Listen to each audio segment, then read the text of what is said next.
Kindergarten was once milk, cookies, and finger paints. In a countrywide epidemic of hyper-parenting, it's becoming blood, sweat, and tears. So maybe you played Mozart for your baby while he was still in the womb and gave him Chinese lessons at age 2, tried everything to give your kid an edge. And then when he's 5, well, you don't exactly cheat, but you game the system. It's called redshirting, holding your 5-year-old back from kindergarten till he's 6, so he'll be among the oldest and smartest kids in class. Parents of a 5-year-old with a late birthday despair that little Johnny will forever be a failure if he has to compete with kids 6 or 8 months older. So they put the fix in, hold him back a year so he has the edge in class and ultimately an edge in life. The story will continue in a moment.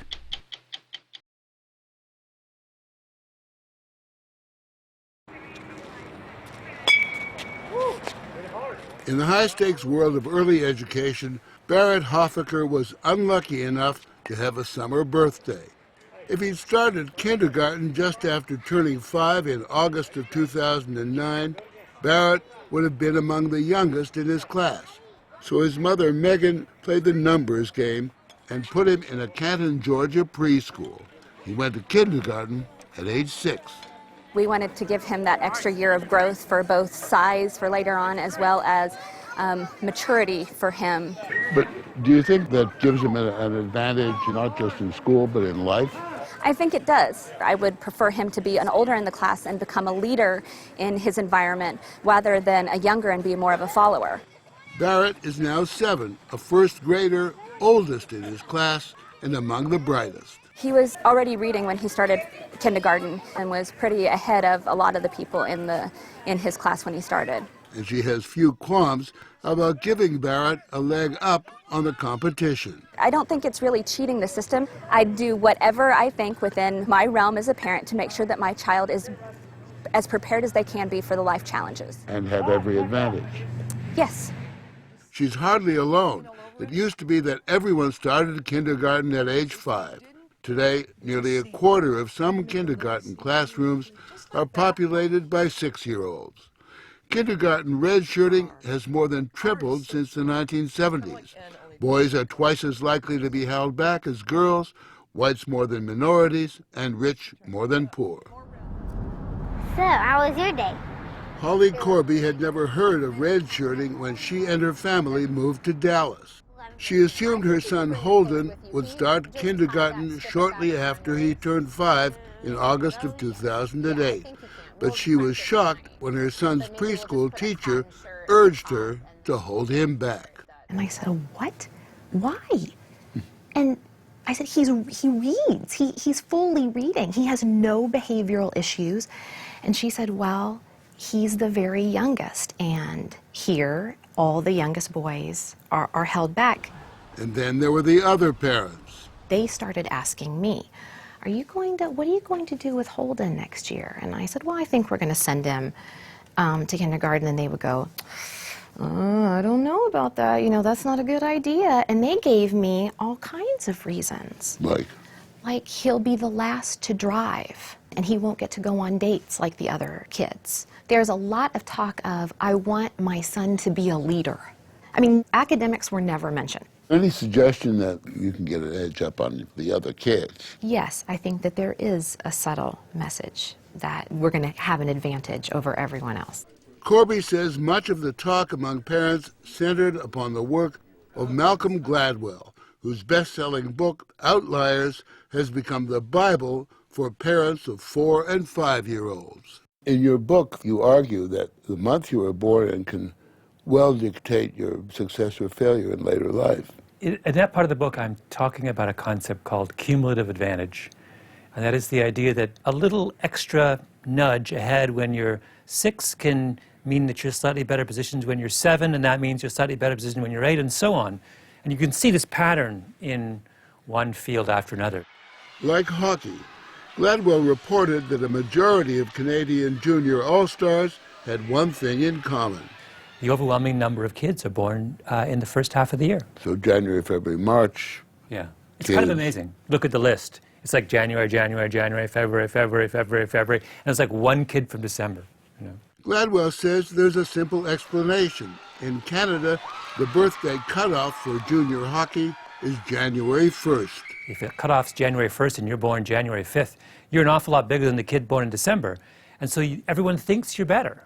And if you're better from the outset, you attract far more interest from coaches and get more practice.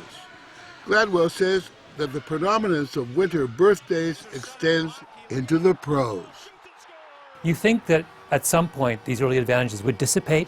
They don't. They snowball. Okay, that's the sport. But how about in academics? Yeah.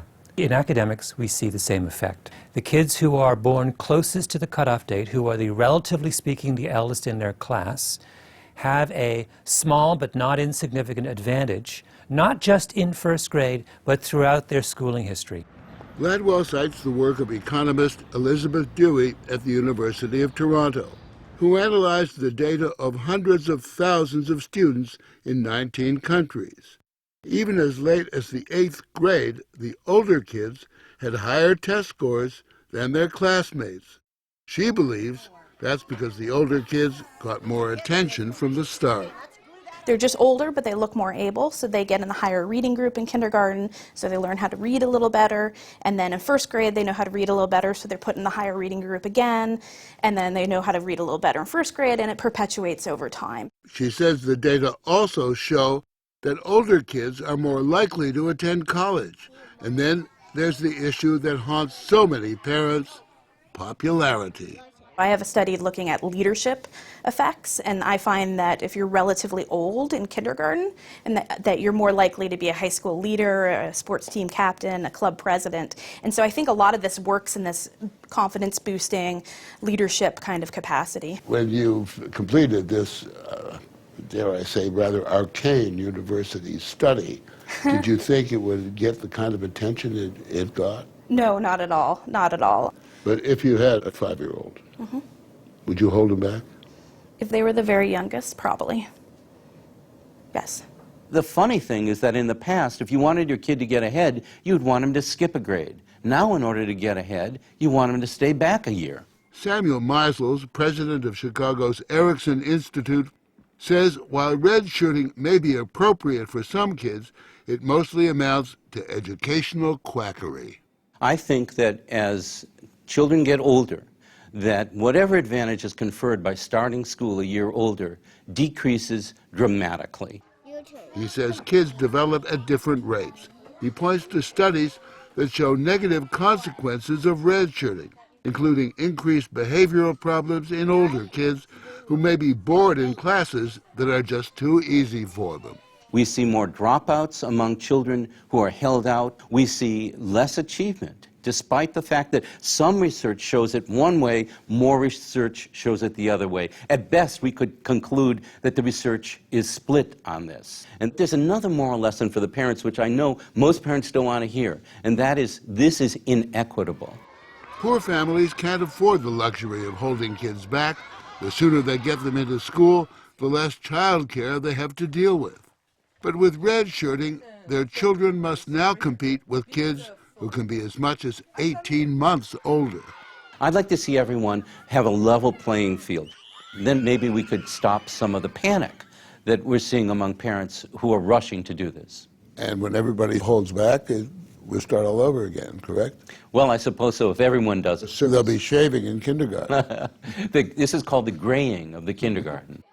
Some school systems are cracking down on redshirting. Heather Wassilou tried to hold her son Jacob back, but the Chicago public school system said no way. She was told he would have to go to first grade. And I was stunned. The policy is, 5 by September 1 goes into kindergarten, 6 by September 1 goes into first grade, no matter what. So when you got this absolute no, what did you decide to do? I cried a lot. I was prepared to move to the suburbs. Really? Really. Over the issue of kindergarten? Over the issue of kindergarten. Wassilou was so determined she considered suing. But in the end, she enrolled Jacob in a private school. You can have fun today. He started kindergarten at age 6 this past fall.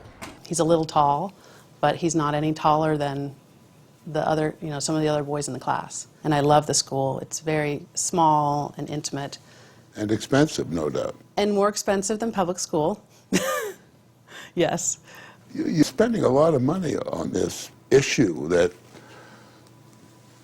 I guess some people would say will solve itself. I mean, if he doesn't do well in kindergarten, by the time he's in third grade, he'll be shining like the rest of the kids. So Right. What's the big deal? Right. Well, actually, I think it's the opposite. I think he would be okay if he got pushed ahead. But I think come third, fourth, fifth, sixth grade, he would not be okay socially. I think he would be too young. The Chicago public school system met with so much resistance from parents that they're reviewing their policy, and redshirting only seems to be increasing. Malcolm Gladwell believes that most parents need to take a deep breath. Parents are grasping at every straw available to them to try and maximize their children's chances of doing well in the world. I wonder whether we'll look back on the way children were raised in our particular time and place and say, what were we thinking? One of the effects of your book has been an epidemic of people holding their kids back from kindergarten. Do you feel a responsibility in this? Yeah, well, first of all, I'll take this to my grave, but if everyone does it, then the effect is canceled out. The irony, of course, is that the kinds of parents who are doing this are the parents whose children are the least at risk. And then there's the jock effect, holding kids back to give them a sporting edge, or more accurately, an unsporting edge. Did the issue of athletics play into your decision as well? It did. That 1 year has made a huge difference for him. There you go. Megan Hoffaker insists that all's fair when it comes to the game of life. I want to give him an advantage in every aspect that he has, and if that's the sports realm, then I'll give him the advantages that he can have. I'm not trying to make others disadvantaged, but it does benefit him. Holly Corby also believed that the advantage of being not just older but bigger was the real motivation behind redshirting. Several parents said to me, don't you want him to be competitive? And I said, he's 4. I don't even know if he likes sports. Despite all the pressure to hold her son back, Corby felt Holden was ready to start kindergarten just after he turned 5. And everything went fine. Nothing exploded.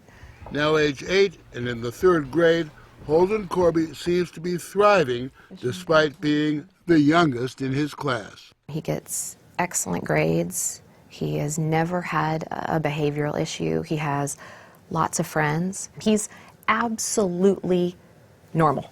Having been through this experience, how would you advise young parents? Okay, I have one message. Have your babies in the wintertime.